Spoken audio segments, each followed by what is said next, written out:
also like the fact that this old door panel has like a tetanus booby trap.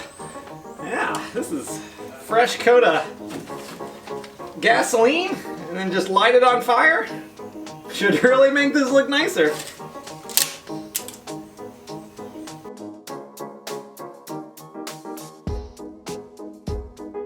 Well, we gotta cover up what I started and kind of just didn't finish painting black. And I've got a plan in place to make a custom set of door panels for this thing that is just gonna rock your world. I'll be building these door panels out of 1/4-inch layers of Sintra expanded PVC, whatever you want to call it. It's a super easy material to work with.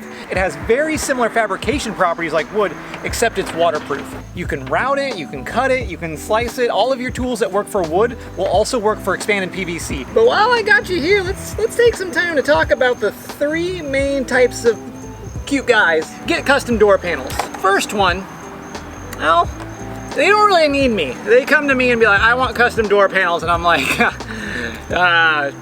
right. And then they're like, I want them to be flat. Go on, you had me for a second. And then it turns out they just want a flat piece of aluminum, maybe with some bead rolls on it, screwed to the door. But the third set of guys, those are the guys that want a door panel that looks like Age of Ultron, or basically just a new Chevy Camaro. Yeah, just that right there. Which, don't get me wrong, I actually think that looks cool, but the time and effort and money and hate and love that goes into making that thing even remotely reasonable, my God, man, my God. So that leads me with what we're gonna do on this custom door panel today. When in doubt, I basically just copy one of the most legendary cars there is. This is the inner door panel from Ford on a 1960s Ford Mustang. Look at that, it's clean, nice, happy, and pretty easy to recreate for other vehicles. If we assume the enemy of profitability is perfection, this is perfect, not gonna lie. This is some of my best work. Well, it's work, at least. I'm actually gonna use part of the old door panel that I can salvage for this angle up here. We're not gonna keep all this old vinyl. Nope, don't like it. And we're just gonna peel off the rust, apparently, and see what we're working with. No, it's awful. I also like to pillage some of the old trim pieces and many little chrome bits or emblems that I like. That way I can reuse them on other parts of the door panel and give it that little pizzazzle. Pissante. It's French for pissant, I guess. Really works in this case. Really works. I'm also gonna add a thin little chrome strip around the edge here to give it a little bit more action. This one's called the Chrome 5M Car Interior Door Gap Edge Line Insert Molding Trim Strip Deco Tool. I'm using this brand mainly because of their description. Express detailed lines of detail so that the car can no longer lifeless. Beautiful lines can very obviously. The car will be more beautiful inside. Trace out and mark the mounting holes from your metal door panel onto your fabricated door panel. In this case, we're going to use what I call hurricane nuts, but apparently T-bars also is the name. We're going to recess these in between the layer of door panels, that way we can bolt it on from the inside. If you had a normal car, like a normal human being, you would probably use Christmas trees. So you drill your hole here, push your Christmas tree through, smush them together, and then you've got a Christmas tree sticking out the back that you can push on and off like a normal door panel. Boom, that's your Matt Dad $10,000 tip trick of the day.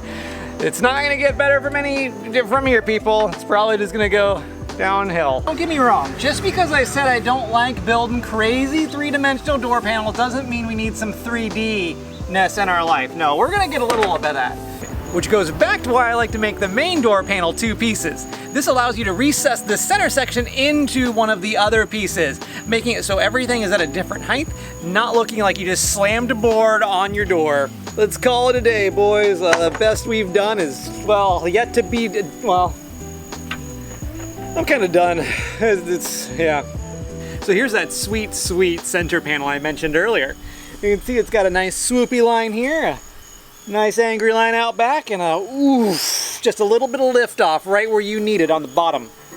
Once you've got one initial pattern made, everything becomes a gravy boat. All you gotta do is make a second copy of it, and then slide your second copy on top of your first copy, narrowing all the dimensions you need to change up your design. You could make the overall length shorter for a smaller door, same thing with the height. It really makes it universal. comes the time to turn our two pieces into one piece. I like to use Christie's Red Hot Blue Glue PVC Pipe Cement. Heck of a name. It's really one of the best glues I've found for gluing this type of expanded PVC together. You can use any old-fashioned PVC glue from Home Depot. I do recommend getting a glue and not the primer. The primer isn't gonna work for us here. This is barely gonna work for us at all. You're not gonna be happy. Christie's PVC cement, while being my favorite, it still sets up a little too fast and a little too thick for my liking, so you gotta work really fast when you spread this stuff all over your pieces. I also like to use a whole bunch of little screws all the way around this thing, especially if you've got a door panel you're gonna be putting a curve into. That just helps guarantee your parts are gonna stay together. Let me show you how I got these grooves in this panel, or as I like to call them, speed lines. Either cut yourself up a perfectly spaced spacer, or just find some random trim board that happens to be close enough. In my case, that's what I did. Then I used the back edge of the center panel as my guide to run my grooves down the whole panel. Reclamp your custom spacer board trim piece 9000 to the board as you go, and look at that, speed lines. The next step is where everything starts looking like a real, like we actually tried. I want to put some 45, some roundovers, a couple different depths all over this panel, and that's going to make it look like there's some real design action happening. And I knew what I was doing, or we knew what we were doing. Yeah, we know what we're doing here. If you have to fill any holes, cracks, gaps, or mistakes on your parts, I like to use wood filler, Bondo, a whole bunch of PVC cement slathered in there. Or if you need a really quick, like I need to do this now solution, thick CA glue with accelerator works really well for these type of things. Just look at what 36 hours of hard work into one door panel gets you. Yeah, that math doesn't really check out for what you get when I say it out loud like that, but this is gonna look really good on this car. It's gonna go really well with everything else around it. If you like all this nonsense, go ahead and stick around. We're gonna be building an armrest on the next video, and then after that we're gonna be upholstering this whole shebang, throwing some sound deadener in it. It's gonna be a brand new car. Well, it's gonna have a new door panel on a pile of garbage. So, buckle up, or unbuckle, you know what, do whatever you want. Okay, that's just gonna keep falling off, I guess.